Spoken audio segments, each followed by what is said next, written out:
This is Mrs. Louise Brinson's repairability video. We are out here on January 8th, 2025. As you can see, there is some previous damage and we are going to be repairing this shingle right here. As you can see, there's no damage above right now. So, yep, we're going to go ahead and start with getting this flat bar made to go under these things without causing too much of a bend or an angle. Gonna take this flat bar, go ahead and slowly start working each one of these nails out in order to fully remove this shingle that has been torn completely at the top of it. And the nails to you.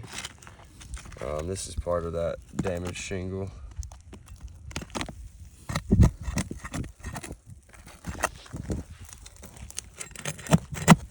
You can see he's being as gentle as possible with the shingle.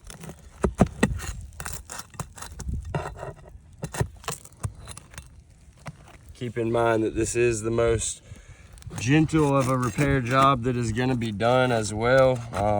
If a roofing crew comes out here and begins to do these repair jobs, they do not have in mind the purposes of, maintaining less than a 90-degree angle on these shingles, being ever so gentle with these old degranulated and brittle shingles. So though I'm being careful on them, I can't guarantee the next roofer or whoever will come out here will be as careful. So all that being said, we're attempting to not cause any further damage to the roof.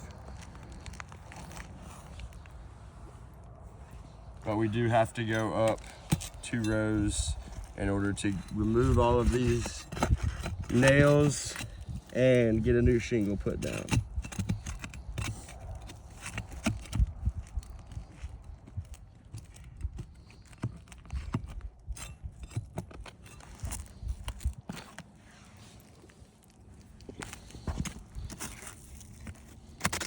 Nope, we'll grab that.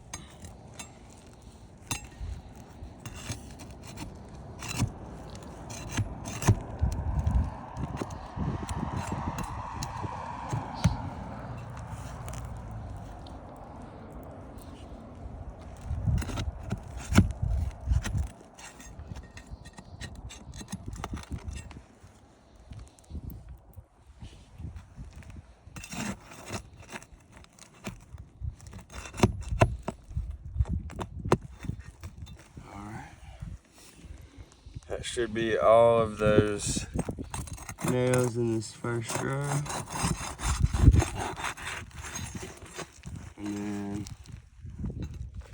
now we need to go up here and also remove these ones because they're holding in the top of the shingle that's hidden under the next 2 rows.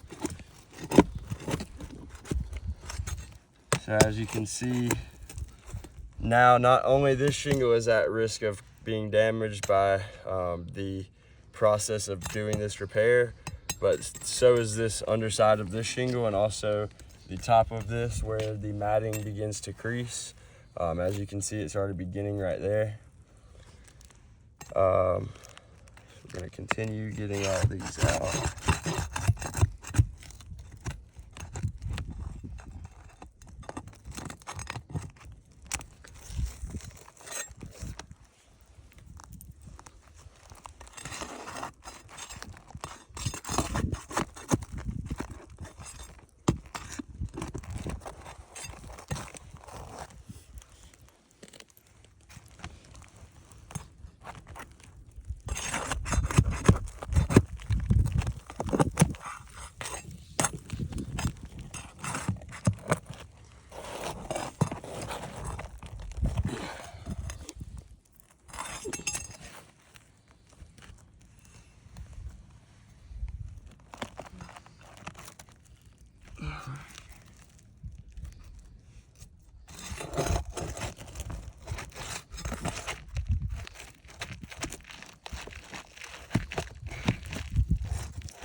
So we got one.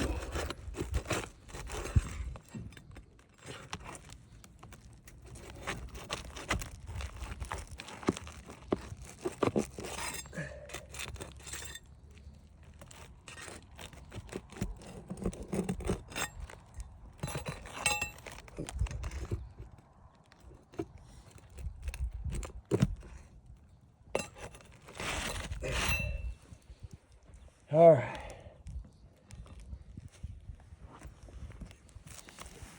So we've got what should be all of the nails out of that shingle yet. So this is the one we're going to be replacing. What we're going to do. You can just throw it down, we'll pick it up. Yeah, in place of that shingle we removed, we're just gonna place another architectural, closely in color as we can to what's currently here. The shingle is undamaged, new shingle. So we're gonna go ahead and slide that in place up here.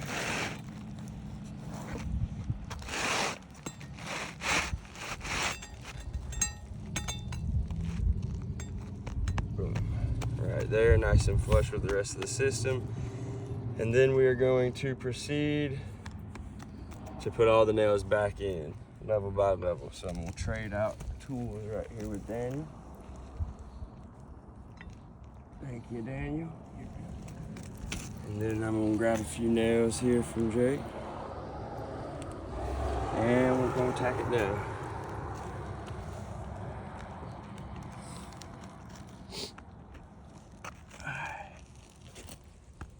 Now, in order to not damage the leading edge of these shingles, I am gonna have to get under it just a little bit more than when we were removing, because if I'm just sitting here hammering that leading edge, we're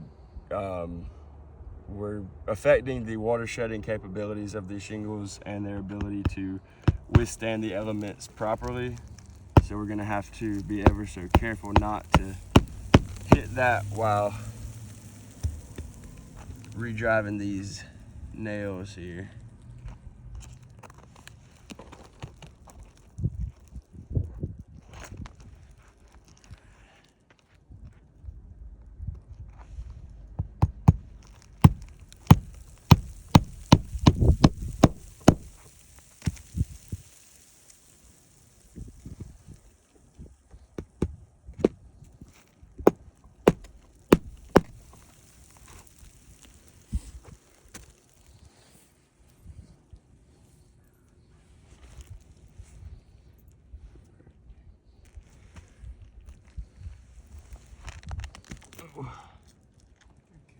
Thank you.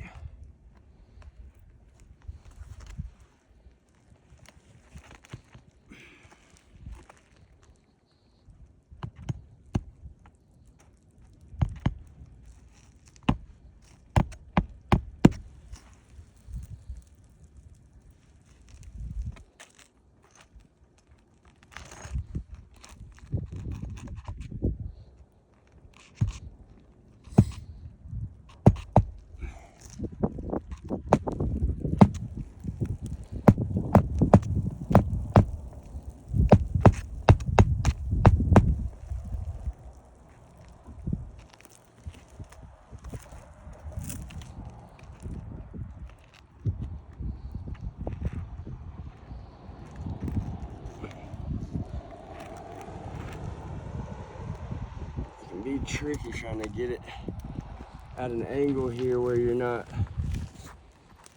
damaging either end of that shingle.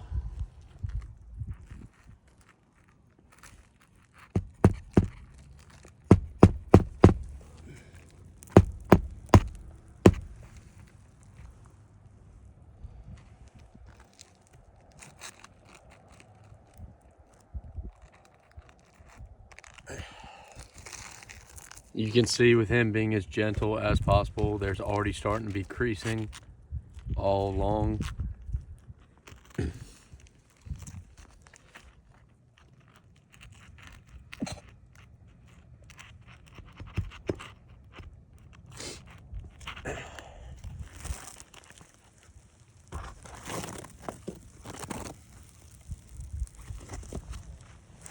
And this roof is also about a 12-12 pitch, making this angle we're working with a lot more tricky too.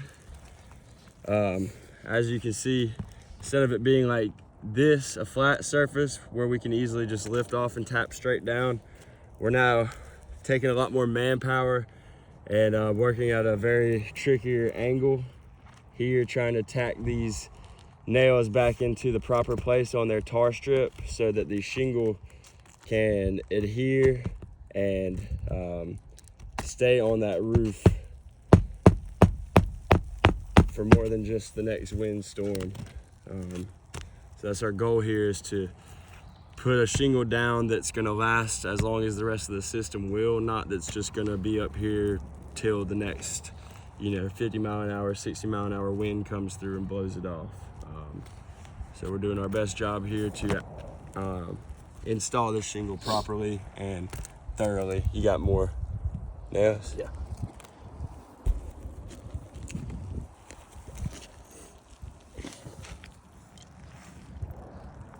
So we're gonna go ahead and start this last row right here.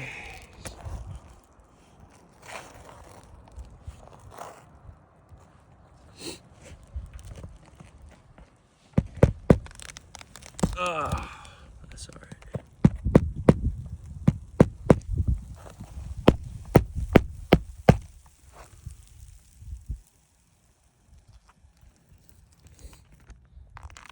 No.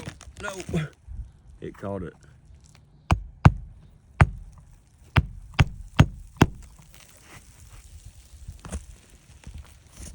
Right by your foot.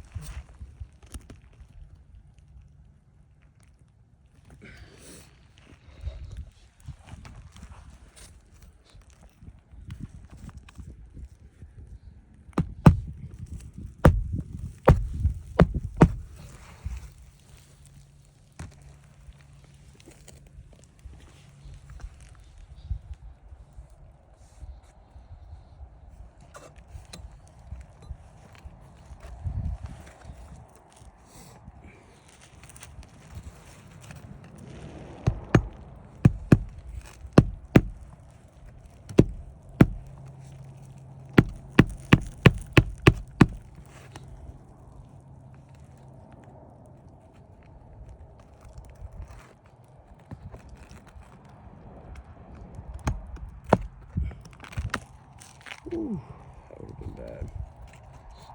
The last one.